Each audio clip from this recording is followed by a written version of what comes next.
What's going on, guys? This is Jesse Ville here with Pan African Capitalists. And today we're going to talk about my experiences in Ghana. All right, guys. So I've been going back and forth from the U.S. to Ghana since 2019. And prior to that, I did a lot of research on the country, the culture, and things of that nature. And so my experience in Ghana has been all positive. I've had no issues in Ghana, going there for 1 week, 2 weeks, months at a time. I've had no serious issues. The people there are very welcoming and nice people for the most part. And, they're very Pan-African people. They're some of the most Pan-African Africans that I've ever met, outside of, certain Black Americans and South Africans. I really had a great time. The people showed me a good time, a lot of tips. And, this is one of those countries where, people really love to have fun. They don't go too hard. A lot of the women there don't drink that much, if they do drink, which to me that's a plus. I have no problem dating women from the country. Like, the women in Ghana for the most part are very nice. They treat you very well. Most of the women know how to cook.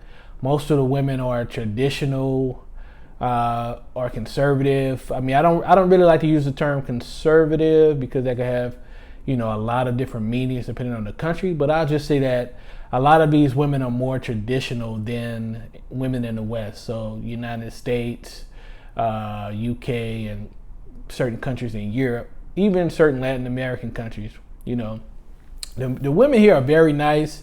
Most of the women here are very nice, and there's many women that are actually submissive, in the biblical sense.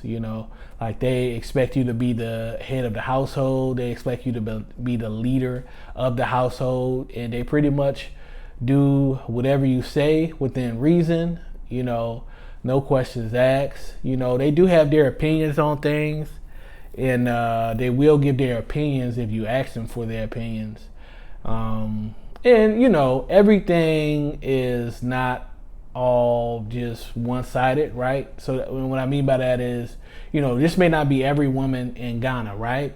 But most of the women that I've dealt with, this has been the case. And I've dealt with the most, I've primarily dealt with women from Accra, Ghana, which that's the capital of Ghana. So it's a very international city. And a lot of guys get worried about, women being more westernized, because usually women in the cities, and the bigger the city, the more, people that you have coming from other countries like America, the US, people coming from the UK, coming from Germany, and all these different westernized countries, typically the more westernized the people, from that city is going to be, because they have that exposure to these, westernized people. And so it kind of rubs off on them, right? And so, but these women, man, most of these women are very submissive. They're very traditional. They believe in family. They have high value in family. The men and the women, right? They believe in being married. So most of the women that I've talked to from Ghana, other countries, if you have money, pretty much the women to do whatever. Like, what I mean by that is, and a lot of women from certain other countries, I'm not going to mention the countries' names, but they don't mind being a baby mother to you. They don't mind having your child, or they being one of your girlfriends. But most women that I've come across in Ghana, they want to be married. Like, they're not going to have a child unless they're married. Now, there is an increase of women being single mothers intentionally compared to previous generations. But for the most part, most of the women that I come across, even if you're, a wealthy guy, a rich guy, whether it's by their standards or Western standards, They will not have a child for you unless they understand that you're going to be their husband. You're going to commit to them, make sure that they're both taken care of. And so that's some of the traditional mindsets that a lot of these women have. So yeah, I've had no issues in Ghana. The only small issues, I mean, I did come across a woman with a attitude. You know, I was give you this story. So I was, treating one of my girlfriends, right, to get their nails done. And so what she recommended to my girlfriend over the phone was not something that I actually wanted, right? And so what happened was, once I realized what she told her over the phone, then I said, well, no, we're gonna go ahead, because I wanted her to get the French manicure. You know what I'm saying? That's what I like, you know. And I can't remember I think she offered like gels or something that's a little bit more extravagant, right? I'm a little bit more traditional. I like my women dressed a little bit muted. I don't really like my women to have like rhinestones on their fingernails and 30 different colors and all that type of stuff. I'm not into that, and I believe that your women are a representation of you as the man. You're the head, you're the leader. And so I wasn't going for that. And so the lady was like, sir, do you realize you have cost me money? I was like, yeah, but I'm paying for it. And so she had a little attitude. She was upset about it. And okay, then I just don't frequent your business anymore. If you're going to have that type of attitude and that type of, vibe, okay, I take my business elsewhere. That's the way I look at it. I don't get too upset with situations like that, it's because it's kind of like, what's the point of you telling me that I'm costing you money? I'm the one that's paying for the manicure, the pedicure, and all that. And so I'm going to choose what I want. Not to say I wouldn't let my girls choose, but like I said, I'm more conservative.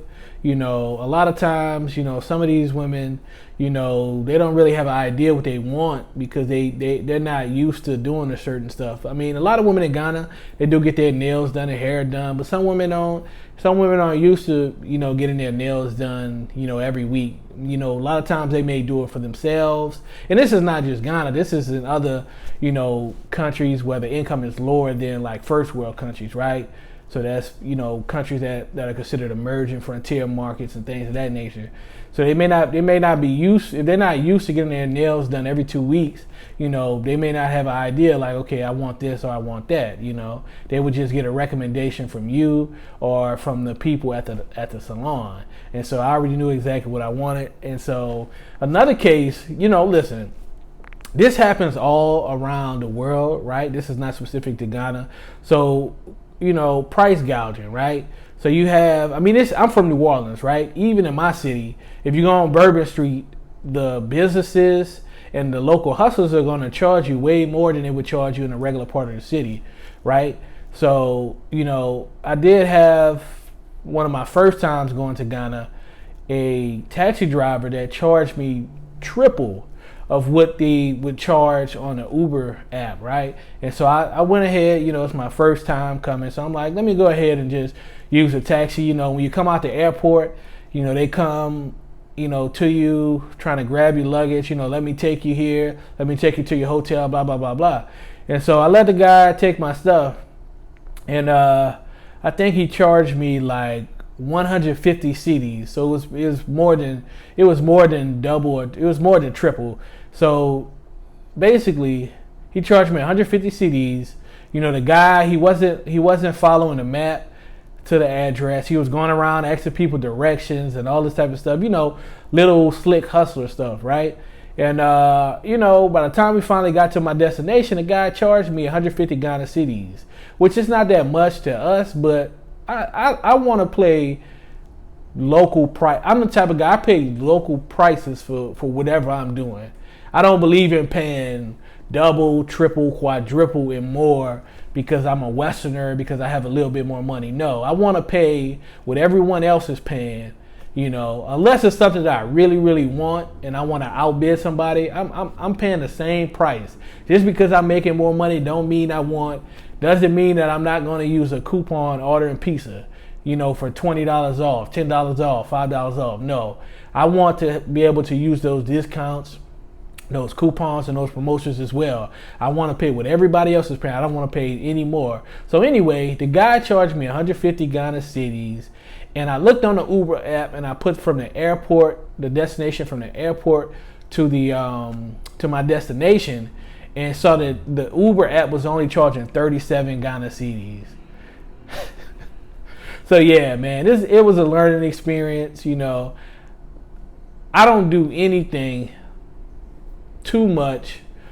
Like, so to give you an example, like to use a taxi, it kind of puts you in a weird position to cause conflict with the person if they're picking you up. They don't give you a price up front, and then they give you a price when you drop off, because there's no way to really calculate it fairly, right? And so I don't really use taxis when I'm in Ghana, because I don't really have time to argue with the guys. I mean, because I'll literally listen, that ride should have only been this amount. That ride, and you got to go there back and forth. Guy may want to call the police, claim that you're not trying to pay him. Meanwhile, they trying to charge you extra. So other than those two experiences that I've had over the numerous times being there, it's been great, man. The people are very welcoming. It's a very fun culture, a very serious culture too, but they know how to have fun. Man, the club scene in Ghana is dope as hell, man. So everywhere you go in Ghana, they're gonna play a combination of Black American hip hop and R&B, right? Then they're gonna probably play some UK stuff, and then they're also gonna play some Afro beats and Amapiano music. So Amapiano, I think that's primarily in South Africa. Afro beats, that's primarily West Africa. So primarily Nigeria and Ghana artists, right? So those are the four main types of music that I hear when I'm going to the club and the nightlife there. Whether you're going to a bar, whether you're going to a club, whether you're going to a lounge, an upscale lounge or something like that. And so, there's a lot of dope spots for people that love live music, people that love, upscale lounges. And they even have kind of expat centric places, right? So places where they have American pool, pool tables, darts. There's this one place called, I can't remember. I think it's Honeydew or something like that. Honeysuckle. It's called Honeysuckle. And this reminds me of all of the American bars that, I used to go to when I was in college, right? They have the pool tables, the darts, you could smoke in there, and they have a bunch of screens showing the sports games and stuff. So that type of vibe. And they also have your nice, they have your regular nightclubs where people dress in jeans and stuff. Then you have the upscale nightclubs where you got to have a blazer, a sports coat, or a suit or something like that. And the upscale lounges, of course. And they also have a lot of great restaurants. My favorite place to be at in Accra is Osu, and that's like the entertainment district where they have a lot of clubs, a lot of bars, a lot of lounges, a lot of restaurants, just a whole bunch of different stuff to do, all in a small knit area. A little bit of shopping. And so yeah, usually when I go to Accra, that's one of my favorite parts of town to go to. And there's bars and stuff all over, East Legon and things of that nature. And what I found in Ghana, maybe it's because I'm a conservative. I consider myself traditional, but a lot of times I say conservative because people understand it more in the U.S. Even though I don't consider myself an American conservative, because there's certain ideologies in American conservatism that I just don't agree with. So I more accurately describe myself as an African traditionalist.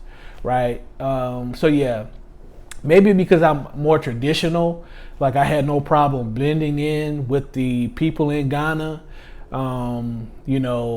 We just, I just blend in, man. They know I'm Black American. A lot of people either think I'm a light-skinned Black American, or they think I'm a mixed Black. They think I'm a mixed guy. They say half-breed out there, or they think I'm a white guy. Very few people think I'm white, but I've had some people think that I'm white because of my light complexion. But yeah, so You know, Ghana, very fun country. I love Accra. I think everyone should start with Accra because it's more westernized. It's easier to adapt to Accra than you know, maybe a Kumasi, Sakardi, or a Tamale, Cape Coast, or something like that. But all of these cities, man, they all have their pros and cons. It just depends on what type of environment you prefer, what type of environment you like. Because some people love the large cities, highly populated cities. Some people love medium-sized cities. Some people love small cities. Some people love, you know, villages. But I'm more of a big city guy. Like, I prefer to have an apartment in the city where I can have an apartment to be close to all of the shows and entertainment, while also maybe having my main house outside of the city. Like maybe, you know, 30 minutes to an hour away, somewhere in the suburbs, where it's not a lot going on, it's not a lot of noise, so you could get good sleep at night, you know, because normally in major cities, like the apartment I'm in now in Houston, Texas, you know, my apartment is right in downtown, so it's pretty busy all the time, especially on weekends though. On weekends, you have a lot of people out here racing, you know, burning rubber, making a whole lot of noise. You got large groups of people during games, because I'm right across the way from the Toyota Center. So a lot of the games and shows, you have people parking around, large groups of people walking, being loud, you know. So I can imagine as I get older, you know, I will probably want to sleep better on weekends when these large crowds come in. So yeah, great experience in Ghana. I mean, I love the traditional culture. I love that you know, this is a culture where women they don't have a slap on the wrist for women.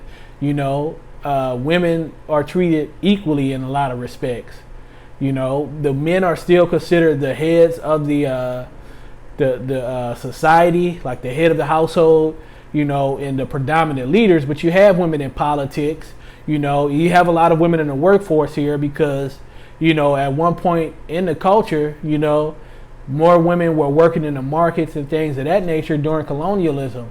And so that kind of carried over. I mean, listen, African women have always worked. There was never a time in African history where African women did not contribute financially to the household, right? We talked this thing about women staying at home and while the men go out to work.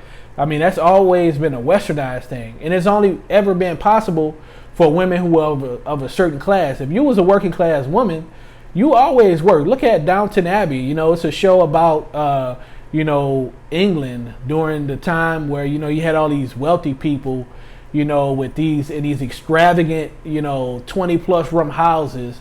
And they had, you know, maids and butlers and all of these type of things, chauffeurs that work specifically for them and their family. You know, look at all these women that was working as maids during those times. And these are white women, right? These are European women. And so unless you were upper middle class, rich person and you was a woman, you worked as well. You know, that, you know, it's a myth that women didn't work in the 1900s, early 20th century, 1700s, 1800s, 1600s. Women mostly all over the world have worked unless they were on that high, you know, upper echelon in society. And so African women throughout history have always worked. Yeah, so yeah, man, I just love the culture in Ghana. I love the people. And I fit in really well, man. Being a traditional man, you know, I understand that men are supposed to behave a certain way in this culture. And like I was saying, the women don't get a slap on the wrist in Ghana. Like, if you do the crime in America, if a woman does the same crime as a guy, she'll get less time. There's statistics that shows this. She do the exact same crime. It's not like that in Ghana, right? So if you, and like in my culture, right, a lot of people feel like if a woman hits you, you shouldn't hit the woman back as a man. In Ghana, if a woman hits you, you're getting your ass hit back. It's about keeping your hands to yourself, whether you're a woman, man, woman, or child. That's how a lot of people roll in Ghana. You know, if a woman puts her hand on you, then she got to face the consequences. And so I think that as a result of that, you don't see a lot of women in Ghana trying to fight men like you do in the U.S. you don't see a lot of women talking disrespectfully to men like they do in the U.S. because those women know that there's a threat of violence there. It's just like a man. If I disrespect a guy, I know as a man that there's the potential for me to be killed by this man for insulting him, or there's the potential for me having to kill him for him attacking me for the disrespect. And so when you learn when you go outside of the country, that's normally how it goes. Whether you're a woman or a child, if you're disrespecting an adult man, you put yourself in that potential for violence. Just like if you're a man, there is no, well, she's a woman, she's a child, turn the other cheek. No, if you're disrespecting someone, then you have to be prepared for whatever violence comes your way. And so that's why if you look, that if you go to these different countries, not just Ghana, I mean, this is Latin America as well. This is pretty much anywhere outside of the Western countries like the U.S., U.K., the NATO countries and stuff like that. You can't talk disrespectfully. You can't disrespect men as a child or a woman and not expect some type of retribution or some type of response from that guy. Like out here in the U.S., it's like you ignore the woman. If she hits you, slap you in the face, and all this stuff. I mean, I've seen videos where a woman cut a guy with a knife, and the guy not doing anything because she's a woman. Don't try that in Africa, please. Don't American women, don't go to Africa talking crazy to these African men. Slapping them in their face, punching them in their face, punching on them, because these men will deal with you. They will deal with you in the crowd of people. They're not going to save you if you're in the wrong. They may have some people that may feel bad and try to step in, but most people are not going to step in. They're going to just look at it as you just getting your just due. You hit them first. So, hey, you hit them first. So you deserve to get hit back, And that's how it's looked at out there. But yeah, man, the women are very beautiful, shaped very nice in Ghana. Man, gorgeous women out here, man. And these women, they know how to cook, they know how to clean, they know how to take care of a house. Most of these women, they want to save you money. They don't want you to really waste your money on certain things. So it's a beautiful country, man. The men in Ghana, they're very cool. You don't have any jealous men. You don't have any jealous men in Ghana where they're angry because you're with their women in Ghana. Hell, most of these men, they'll be trying to hook you up with some women that they know that may be cool and that may be wife material. People do have casual sex here, but the casual sex culture is just not big like it is in the U.S. or like in Latin American countries. Like most of the women that I've come across in Ghana, most of them are looking for relationships. And so a lot of times if they have sex with you, they assume that you're going to be their boyfriend. And so just look out for that. Make sure y'all are on the same page that with y'all of the dynamics of the relationship. Make sure that she knows what you're trying to do as a guy. Same thing, could be with the on the guys. And I mean, I really don't know from a woman's perspective, but that's from a guy's perspective. That's the point. So great, like I said, great food in Ghana.